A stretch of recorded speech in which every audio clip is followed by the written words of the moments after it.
Bugün də Rusiyada Sankt-Peterburg Ermitaj muzeyindəyik. Təsvirlərə ümumiləşdirici xarakter verməyə səy göstərən Paul Cézanne'la tanış oluruq.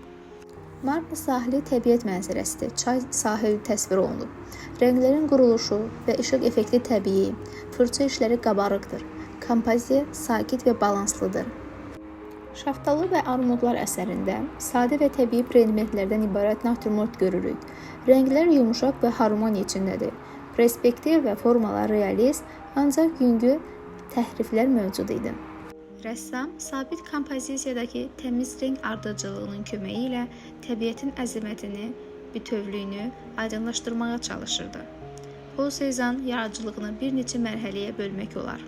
Romantik dövr, erkən yaradıcılıq, tünd qara rənglərə üstünlük, duyğu, bədbinlik ifadəsi, forma və işıqda çətinlik, qeyri-sabit fiqurlar var. Piano çalan qız, buna aid edilir. Rəssamın bacısı Marie və anasının portreti təsvir edilmişdir. Qız sakit vəziyyətdə piano çalır, rənglər incə və yumşaqdır, fiqurun ümumi təsviri duyğusaldır. İmpressionist dövrü. İmpressionist təsir, rəng təravəti, işıq hava mühiti, yumşaq keçidlər, mənzərə və natürmortlar əsas idi. Tünd göyümtül mavi və sarımtıl narıncı rəng uyğunluğu var idi. Plastik natürmort janrıdır. Güllər sadə və təbii görünüşdədir. Fırça vuruşları ilə rənglər və işıq oyunu vurğulanır. Vazada gül dəstəsi buna aid idi. Konstruktiv dövr, yaradıcılığın zirvəsi, iri formalar, həndəsi formalar, ciddi kompozisiyalar, harmoniya vurğusu idi. Alma, şaftalı, armud və üzüm buna misal göstərmək olar. Sintetik dövr, mənzərə və natürmort uydurma sujetlərdən üstün idi. Qəliz, müxtəlif ölçülü meyvələr və ləvazimatlar var idi. Natürmort əsəri buna nümunədir. Spontan, öz-özünə əmələ gələn dövr. Kompozisiya əvvəlcədən planlanılmır, prosesdə yaranırdı. Cəsarətli, sərt palitra, lirik çalar var idi. Dəqiq düz xətlər az idi. Əsas rənglər yaşıl, mavi, noxudu, oxra, ağ rənglər idi.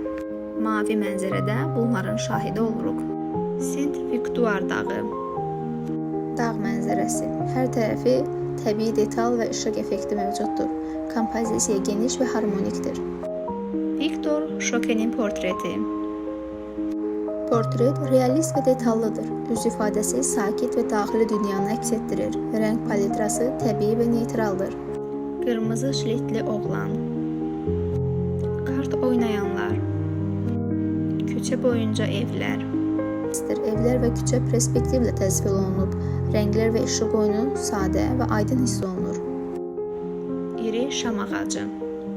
Təbii landşaf rəsmidir. Ağac forması qüvvətli və simvolikdir. Rənglər canlı və işıq kontrastlıdır. O deyərdi, nə xətlərdir, nə də formalar mövcuddur. Yalnız ziddiyyətlər var. Bu ziddiyyətlər də qara və ağ deyil. Rəng duyumu ilə əmələ gəlir. Forma çaların dəqiq nisbəti ilə yaranır. Çalarlar harmonik və ardıcıl düzüldükdə əsər öz-özünə yaranır. Necə ki, spontan dövründə öz-özünə əmələ gəlirdi.